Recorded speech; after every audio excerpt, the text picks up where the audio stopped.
মৌলবি না হোক বারে কালো না হোক, একটা বউ ভালোই পাশে, তাহলে বুঝবেন আমি জাহান্নামী। কেরা আমার বউ ভালো, তোরা মরদ মানুষ কেমনি জানলি? তার মানে বোঝা গেল আমি যখন বাইরে থাকি না তখন বেয়া পর্দা করে, হুজুরের বউ ভালোই সুন্দর রে। আমার বউ যখন অন্য কেউ দেখবে, আর দায়ুসুল আয়াত খুলুল জান্নাত, দায়ুস কোনদিন জান্নাত পাবে না। সাহাবারা বললেন দায়ুস কোন নারী? রাসূল কয় নারী না রে মরদ। দায়ুস হলো পুরুষ মানুষ, যাদের অধীনে নারীরা পর্দায় থাকে না। আপনার অধীনে আপনার বউ আছে না নাই? আপনার একটা মেয়ে 17 বছর, সরকার আইন করছে 18-র আগে বিয়ে দেওয়া যাবে না। আপনি খালি গুনতেছেন 17 হচ্ছে আর 1 বছর পর বিয়ে দেবো, কিন্তু বিয়ে দেওয়ার আগেই কি করতেছে গোটা পাড়া? মেয়ে যদি নষ্ট করবার চান একটা টাচ মোবাইল কিনে দেন, ছেলেকে যদি হত্যা করবার চান একটা মোটর সাইকেল কিনে দেন। ধরে কোন কথা ঠিক কিনা?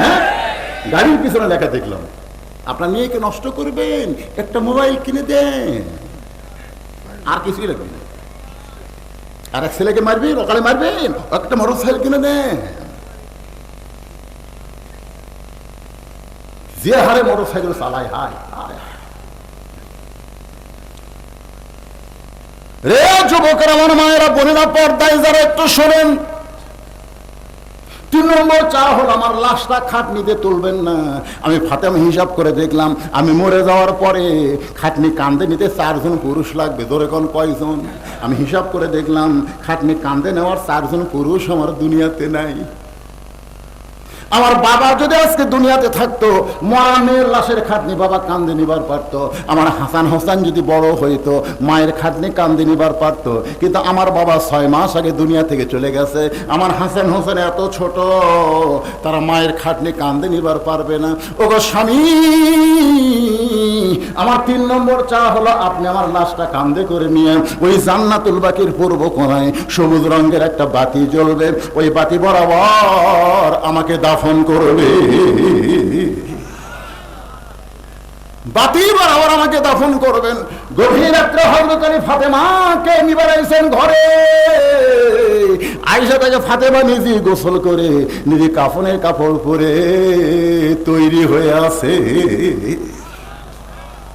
নিঃশ্বাস নাই, দুনিয়া থেকে বিদায় হয়ে গেছে। তো বিদায় নেওয়ার আগে একটা কাজ করে গেছে। সেই কাজটা হলো ডান পাশে হাসান ঘুমায় আছে আর বাম পাশে হোসেনকে ঘুমায় দিছে। কারণ এরা 2 ভাই যদি চেতন থাকে, মাকে দাফন করতে তার বাপের বড় কষ্ট হবে, এরা কান্নাকাটি করবে, আশেপাশের মানুষ জানতে পারবে, তাহলে ফাতেমার কবর প্রকাশ হয়ে যাবে। 2টা সন্তানকে ঘুমায় দেয়া ফাতেমা চিরতরে বিদায় নিছে। স্বামী কান্দে করে নিয়ে ওই জান্নাতুল বাকির পূর্ব কোণায় সবুজ রঙের একটা বাতি জ্বলতেছিল। আবু যর গিফারীকে কবর খোঁড়ার দায়িত্ব দিছিল। কবর খোঁড়া অবস্থায় কবর ছেড়ে পালায় গেছে। ওই জায়গায় ফাতেমাকে দাফন করার পরে হযরত আলী আল্লাহকে বলতেছে, বাবু আমার বউকে বললাম পর্দা বিষয়ে তুমি কবুল করে নাও। এই দোয়া করার সাথে সাথে তাকায় দেখে সামনে কয়েকটা পুরাতন কবর দেখা যায়। এখনই ফাতেমাকে কবর দিল, সেই নতুন কবর আর নাই। আলী গোটা জান্নাতুল বাকি দৌড়ায় বলে, ফাতেমার কবর, ফাতেমার কবর। এখনই কবর দিলাম, সেই কবরটা গেল কোন জায়গায়? কে যেন ডাকতে বলে, আলী রে, ফাতেমা পর্দা নিশি, আমি আল্লাহ জহুরা ডিগ্রি দিয়া ফাতেমার কবরটাকে কিয়ামত পর্যন্ত পর্দা করে দিয়েছি। আমার মায়েদের জন্য আর কোনো ওয়াজ লাগবে? যেরকম লাগবে। এসে বলতেছে, স্বামী গো, হাসান হোসেন তো না খেয়ে আছে, ঘুমোর থেকে উঠলি আমার কাছে খাবার খাবে। আলী বলতেছে, আমি তো জানি, কারণ আমার 2 ছেলে যখনই ক্ষুধা লাগে আমার পায় না, তোমার কাছে পায় না ধরে। তো ফাতেমা বলতেছে, আমার কাছে খাবার নাই, আমি খুঁজলে দেখছি আমার বাবাও না খেয়ে আসছে। দেখছেন? তাহলে আমি খাবার দিবার না পারলে এই 2টা কুড়ি যাবি কার কাছে? নানার কাছে যাবি, কিন্তু আর বাপের পেটাতে তো খাবার নাই। আলী বলতেছে, তুমি কি মনে করছো আমার পকেটে পয়সা আছে? ফাতেমা বলতেছে, আমি জানি আপনার পকেটেও টাকা নেই, এই গল্প করে লাভ কি?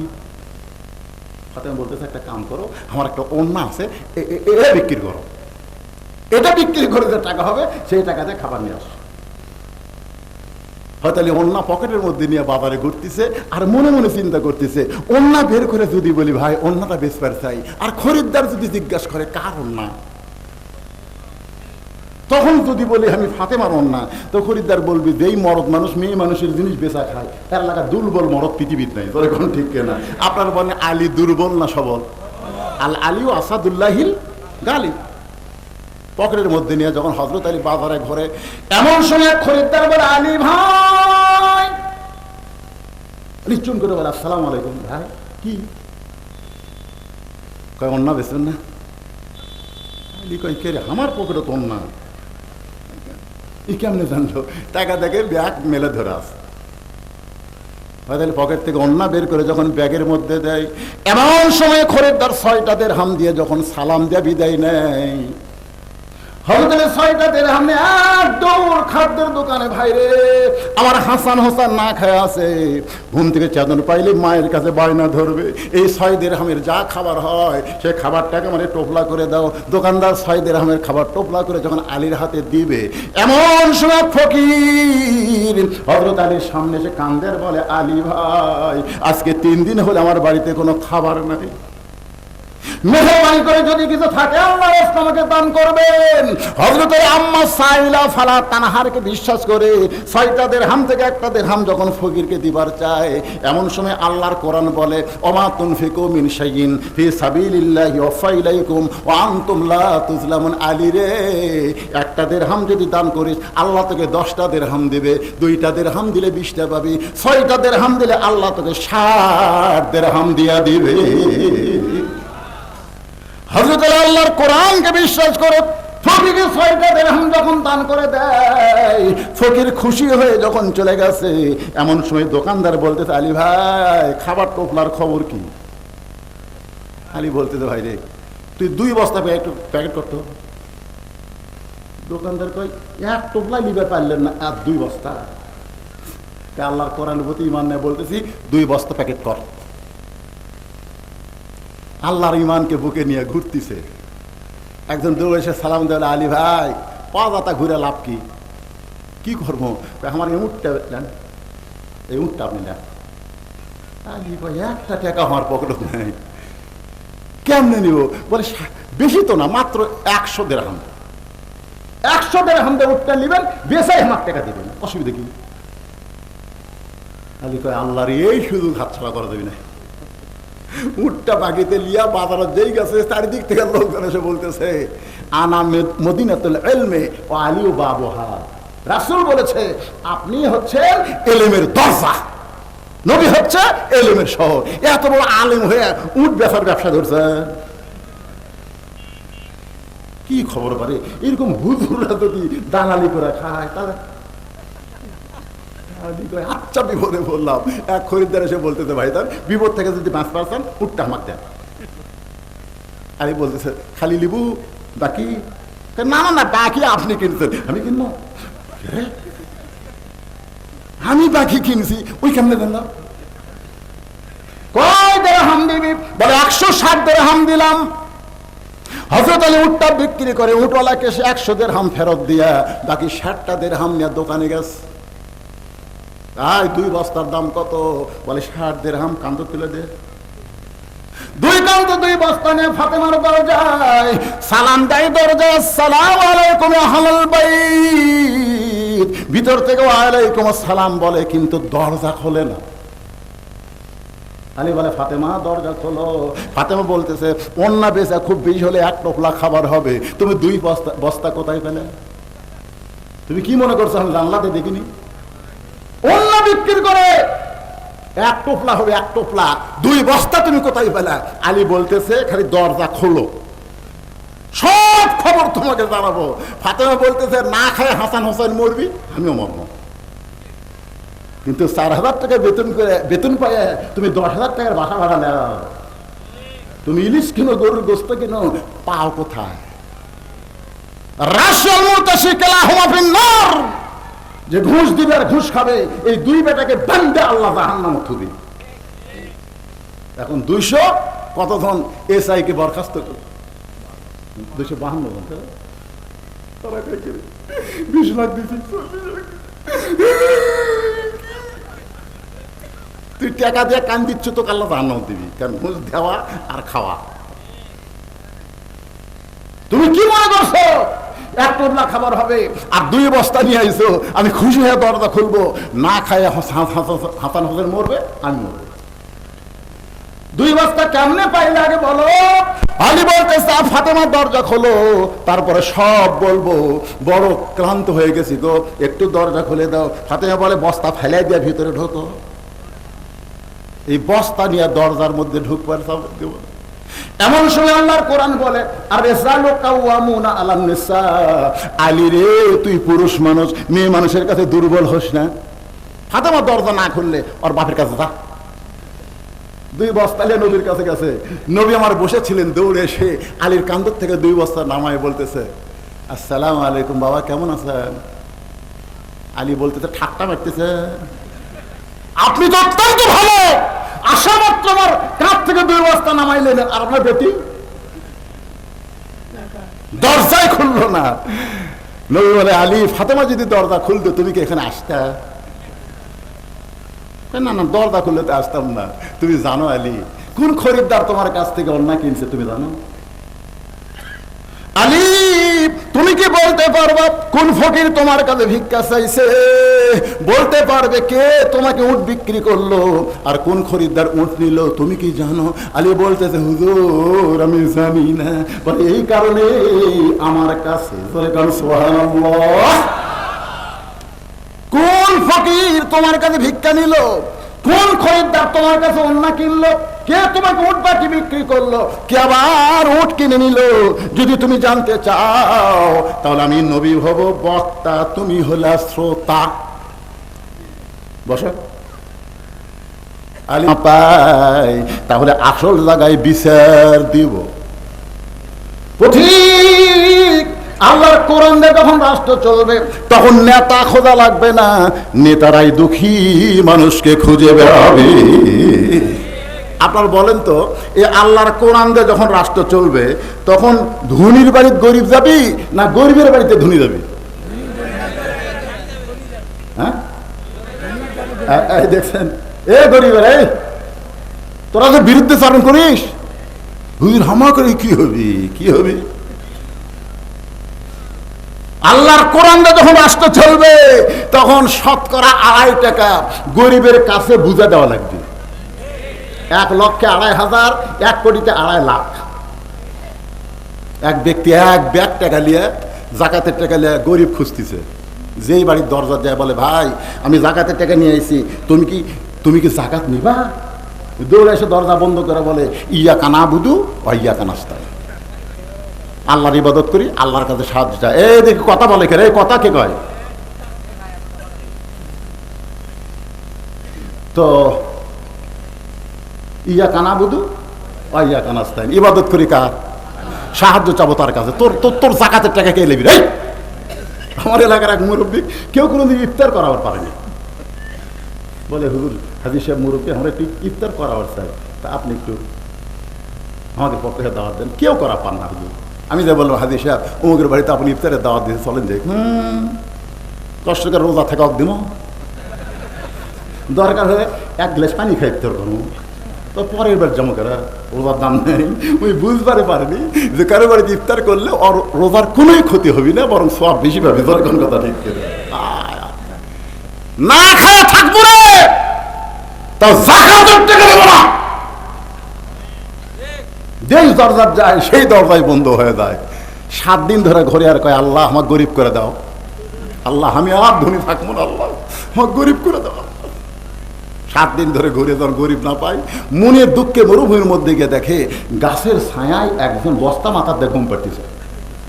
বেগলা ভাবছে, চাকরি গরিব পাইছি। আসসালামু আলাইকুম, বস্তাওয়ালা মাথা থেকে বলতেছে, মাথা তুলে বলতেছে আলহামদুলিল্লাহ। এমনি তো 7 দিন ঘুরে গরিব পাইনি, মেজাজ হয়ে গেছে খারাপ। সালাম দিলে কি কোয়া লাগে তুই জানিস না? আমি দিলাম সালাম আর তুই আল্লাহ শুকুর আদায় করিস। কারণ কি? বলে কারণ হলো 1 বস্তা টাকা 15 দিন ঘুরতেছি, একটা গরিব পাইনি ভাই। তো গরিব মনে করে দিলে তো বস্তাটা লেতে নিয়ে যাত। বেগালার বস্তা বসে কান্দার, আল্লাহ আল্লাহ ওই ঘুরে 15 দিন, আমি ঘুরি 7 দিন, তাহলে গরিব আল্লাহর কোরআন দিয়ে যখন রাষ্ট্র চলবে, তখন যিনি নেতা হবে তার 1 নম্বর দায়িত্ব হলো নামাজ কায়েম করা, 2 নম্বর দায়িত্ব হলো যাকাত ভিত্তিক সমাজ অর্থনীতি করা। জনগণ ঠিক কিনা? আপনি মনে করছেন আমাকে দেশে ধনী নেই, শালা বাংলাদেশের ব্যাংকত না থেকে সব পাচার করছে বাহিরে। মেয়েটা বলতেছে পথিক 6 দিন খুঁজতেছি আর 1 দিন আমার হাতে আছে, 1 দিন পর্যন্ত না পাই তাহলে আসল জায়গায় বিচার দেব। মুরগির গলা কাটলে মুরগি যেমন লাফায়, ওমর ফারুক মেয়েটার সামনে গলা কাটা মুরগির মতো। এত ভয় আল্লাহর কলিজায়, চিৎকার দিয়ে বলে মা ওই জায়গায় বিচার দিও না, মা ওই জায়গায় বিচার দিও না, আমি হলাম ওমর, আমি হলাম ওমর। মা মেয়েটা বলতেছে আলহামদুলিল্লাহ আলহামদুলিল্লাহ, আমার ইমানের বিজয় হয়েছে, কারণ 6 দিন গেছে, এখনো 1 দিন বাকি আছে। আপনি বেঁচে গেছেন। একটা সাধারণ মেয়া কর্মী কাক বলতেছে, 96টা দেশের খলিফা বলতেছে আপনি বেঁচে গেছেন।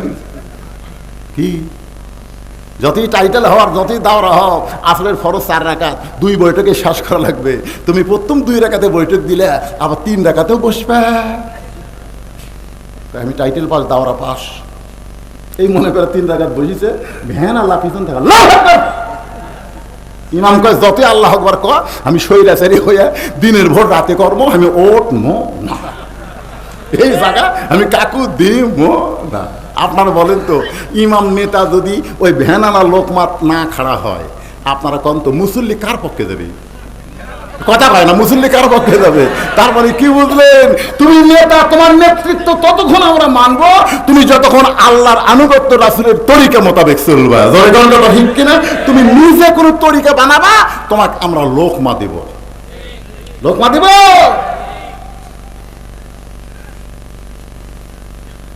একটু মনোযোগ দিয়ে শোনেন, একজন নারী কর্মীর কথা বললাম।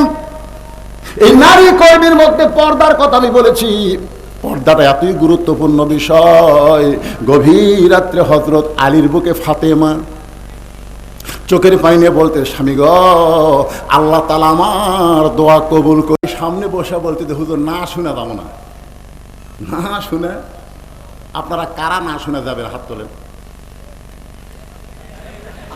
না না না শুনে যাবেন?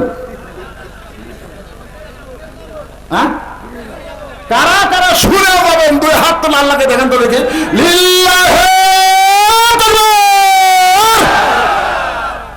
হাত নামান। আল্লাহ তোমার বান্দারা ঘড়ির দিকে দেখিনি আল্লাহ, এখন বাঁচতেছে মাত্র 10 মিনিট কম 12টা। আমাকে জামাই বলে দিছে আপনি অসুস্থ মানুষ, 1 থেকে 1.5 ঘন্টার মধ্যে মোনাজাত করে দিবেন। কিন্তু গতবার আপনাকে এলাকার পাশে আইছিলাম, মাঝি না ধরে, এখন কোথায় আমার গলা। আরে আপনার এসেছিলেন বহু মানুষ, কিন্তু আমি চোখের পানি নিয়ে ওখান থেকে বিদায় নিছি। নিয়ত করছে আজও যদি কেউ অসুস্থ, তখন উনি কি করবি, এই ঘেঁকা বক্তা তোরা দাওয়াত দেশ করে। এই গত বছর গাড়ি ভাড়া করে মাঝি হাত দিয়েছিলাম মাটি, আজকে আবার কেউ অসুস্থ দাওয়াত দেশ করে। এই জন্য চিন্তা করলাম অসুস্থ বাদ দিয়া তাওয়াক্কাল তো আল্লাহ, একটু অকুন মা সদিকিন সামনে নিয়ে কথা বলতেছি। ভাইজান সবাই শুনবেন, হাত তুলেছেন, রাজি তো? লেমা তাকুলু মা লা তাফালুন, মুখে বললো কথায় মিলল না, ওই টাটকা মুনাফিক। এই শুনবার ছায়া না শুনে যারা উঠবেন, সাথে সাথে তারা কি হবে? জোরে বলেন, আরো জোরে। যারা এখনই উঠতেছে যায়,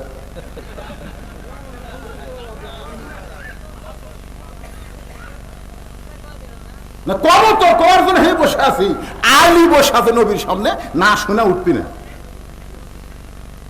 আপনারা শুনবেন, হাত তুললেন।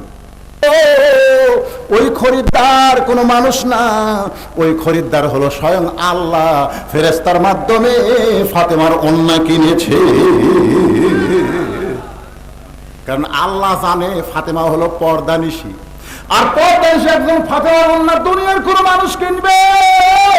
এইটা আল্লাহর পছন্দ হয়নি বলে একজন ফেরেশতাকে মানুষ বানায়া ফাতেমার ওড়না কিনে আল্লাহ তাআলা খাতুনে জান্নাত ফাতেমার ওড়না জান্নাতের মধ্যে যত্ন করে রেখে দিয়েছে।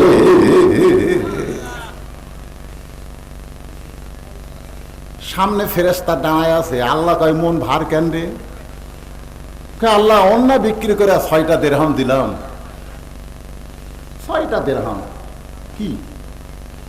আল্লাহ বলে রে ফেরেশতা ফকির হও, ফকির হও, ওই 6টা দিরহাম আমার বড় দরকার।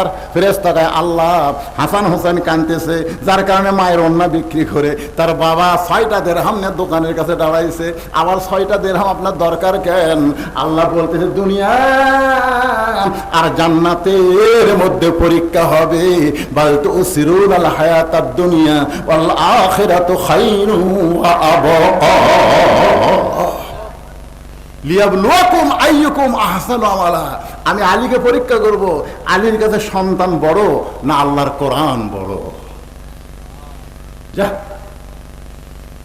যখন ফকির 3 দিন হলে না খাওয়া দেন, আলী কিন্তু 1 দিরহাম দিবার চাইছিল, যেরকম ঠিক কিনা? আম্মা সাইলা ফালা তানহার, ফাইলকে খালি খালি ফিরান যাবি না, 1 টাকা দিই। কিন্তু আল্লাহর কোরআন কয় 1 টাকা দিলে 10 টাকা পাবো। তুই কি মনে করছিস তোর টাকা আল্লাহ দরকার আছে? তুই দেওয়া মাত্র আমি আল্লাহ তো 10 ফিরে দেবো। সুবহানাল্লাহ। বিশ্বাস করে আলী 6টা দিরহাম যখন ফকিরকে দেয়, ফকির ফেরেশতা 6টা দিরহাম আল্লাহকে ফেরত দেয়, মন খারাপ করে বসে আছে। আল্লাহ বলে ফেরেশতা রে, তুমি উটের পিঠে চলে জান্নাতে যাবে ফাতেমা, ওই উটটা আলীর কাছে বাকিতে 100 দিরহামে বিক্রি কর যা। সুবহানাল্লাহ বলেন। নবী আলী রে, ওই উটটা তোমার কাছে ফেরেশতা মানুষ ওই 100 টাকায় বিক্রি করে, আবার ওই ফেরেশতাকেই আল্লাহ তাআলা 160 দিরহাম দিয়ে 60টা দিরহাম দুনিয়াতেই তোমাকে ফেরত দিল।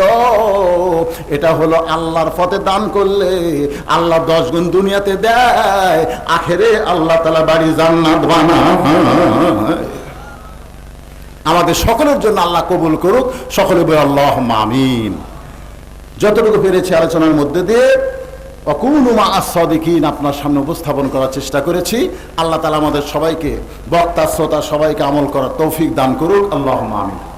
বিশ্বাস করেন আপনাদের এখানে যিনি শায়িত আছেন তিনি সাধারণ কেউ না, একজন আল্লাহওয়ালা শুয়ে আছেন। আপনারা তার কবরে কি শিরক করেন? না, কোনো শিরক না, জিয়ারত করতে পারবেন, কিন্তু আল্লাহ ছাড়া অন্য কারো নামে কিছু মান্যত করা যাবে না। মায়েরা এটা বেশি করে, মায়েদের বললো মা এটা কখনোই করবেন না। আল্লাহ শিরক মুক্ত আমাদের থাকার তৌফিক দান করুক। সকলে হাত তুলে আল্লাহুম্মা আমিন। আল্লাহুম্মা আনতাস সালাম ওয়া মিনকাস সালাম তাবারাকতা ইয়া যাল জালালি ওয়াল ইকরাম। আল্লাহ কঠিন গরমের মধ্যে তোমার পাগল বান্দারা বান্দিরা ঘন্টার পর বসে বসে আলোচনা শোনার শেষে ফকির হইয়া রহমতের দরজায় দোখানা হাত তুলেছে। আল্লাহ মেহেরবানি করে আজকের মাহফিল আমাদের সকলের হেদায়েতের জন্য, নাজাতের জন্য, জান্নাতের জন্য কবুল করো। এই মাহফিলের শুরু থেকে শেষ পর্যন্ত যত আলোচনা হয়েছে আল্লাহ, এর মধ্যে যদি ত্রুটি হয়, ভুল হয়, মাফ করে দাও। এর যা হাদিয়া মঞ্জুর করো সোনার মদিনায় নবী পাকের রওজা মুবারক আল্লাহ কবুল করে নাও। तमाम আম্বিয়ায়ে কেরাম, আসহাবে কেরাম, তাবিঈনে কেরাম, তাবা তাবিঈনে কেরাম, तमाम পৃথিবীর মাটির নিচে যত মুমিন মুমিনা আছে আল্লাহ সকলের আরওয়াহ পরে হাদিয়া কবুল করো। যে আল্লাহর নামে আল্লাহর ওলির নামে মাদ্রাসা, আল্লাহ তার রূহ মুবারকে হাদিয়া কবুল করো। তার রুহানি ফাস আমাদের সকলকে দান করে দাও। এই মাদ্রাসাকে কিয়ামত পর্যন্ত কবুল করে নাও। এই মাদ্রাসায় জায়গা জমি দিয়া টাকা পয়সা দিয়ে এখন যারা কবরের মধ্যে চলে গেছে, মাদ্রাসার উসিলায় আল্লাহ তাদের সকলের কবরকে জান্নাতের টুকরা বানায় দাও। আমার এক ভাই আমাকে বলল, হুজুর আমার দাদা মাদ্রাসা প্রতিষ্ঠা করেছে, আমি নাতি হয়ে এখনো মাদ্রাসার দেখাশোনা করতেছি। বর্তমানেও যারা মাদ্রাসাকে নিয়ে কষ্ট করতেছে, সভাপতি হবার চায় না, বারবার তাকে সভাপতি করে। আল্লাহ তোমার নবীর ঘরের জন্য যারা ভালো লাগবে তাদেরকেই তুমি মনোনীত কবুল করে না। ছেলেটা বলতেছে আমি তো হবার চাই না, তারপরে হই, আপনি হন না আল্লাহ পাক হয়। যেরকম ঠিক কিনা? কারণ আপনার মাধ্যমেই মাদ্রাসার উন্নয়ন হবে ভাই। আপনি যতদিন দায়িত্ব দিবে জনগণ, আপনি দায়িত্বকে অবহেলা করবেন না। আজকের মাদ্রাসার সভাপতি, সহসভাপতি, কেশিয়ার সদস্য, সেক্রেটারি, আল্লাহ মাদ্রাসার দাতা সকলকেই আল্লাহ জান্নাতি কবুল করে নাও আল্লাহ। আল্লাহ আজকের মাহফিলের সভাপতি, আজকের মাহফিলের সহসভাপতি, আজকের মাহফিলের প্রধান অতিথি চেয়ারম্যান সাহেব, আজকের এই মাহফিলের আলেম ওলামা, হাদি সাহেব, মুরব্বী যারা কোরআন শরীফ দান করলো, আগেও দান করছে, আল্লাহ আমার মা বোনেরা পর্দার মধ্যে বসে বসে আলোচনা শুনেছে। চেয়ারম্যান সাহেব যখন আমাকে বললো হুজুর মেয়েরা বেশি, সেদিকে খেয়াল করে একটু নারীদের ওয়াজ বেশি করলাম। আল্লাহ আমার মা বোনদেরকে ফাতেমার মতো কবুল করে নাও সবাই, আল্লাহ আমিন। আল্লাহ আমাদের মেয়েদেরকে পর্দানিশী কবুল করে নাও আল্লাহ। আল্লাহ যে কোরআনের ওয়াজ শুনি, আল্লাহ কোরআনকে বাস্তবায়ন নিজের জীবনে যেন দেখে যেতে পারে, আল্লাহ এ দৃশ্য আমাদেরকে দান করে দাও আল্লাহ। যারা কোরআনের কথা বলে, কোরআনের পথে চলে, কোরআনকে নিয়ে যারা সামনে এগোতে চায়, আমরা তাদের পিছনে যেন আল্লাহ কবুল করে, জোরে বলে আল্লাহ আমিন। তাদের সাথে আল্লাহ যেন আমাদেরকে কবুল করে, সবাই বলে আমিন। যে যা নিয়ত করে হাত তুলেছে, আল্লাহ সকলের নেক নিয়ত নেই আশাকে আল্লাহ আপনি কবুল করেন। প্রত্যেকটা যুবকগুলোকে আল্লাহ, যারা খেলাধুলা নিয়ে ব্যস্ত, মোবাইল নিয়ে ব্যস্ত, আল্লাহ তাদের সকলকে 5 ওয়াক্ত নামাজি হিসেবে কবুল করেন আল্লাহ। সুবহান রাব্বিকা রব্বিল ইজ্জাতি আম্মা ইয়াসিফুন ওয়া সালামুন আলাল মুরসালিন ওয়ালহামদুলিল্লাহি রাব্বিল আলামিন। ওয়াজাল আখিরাতি কালিমাতুন ইনদাল মাউতি। সকলে বলেন লা ইলাহা ইল্লাল্লাহু মুহাম্মাদুর রাসূলুল্লাহ সাল্লাল্লাহু আলাইহি সাল্লাম। আসসালামু আলাইকুম।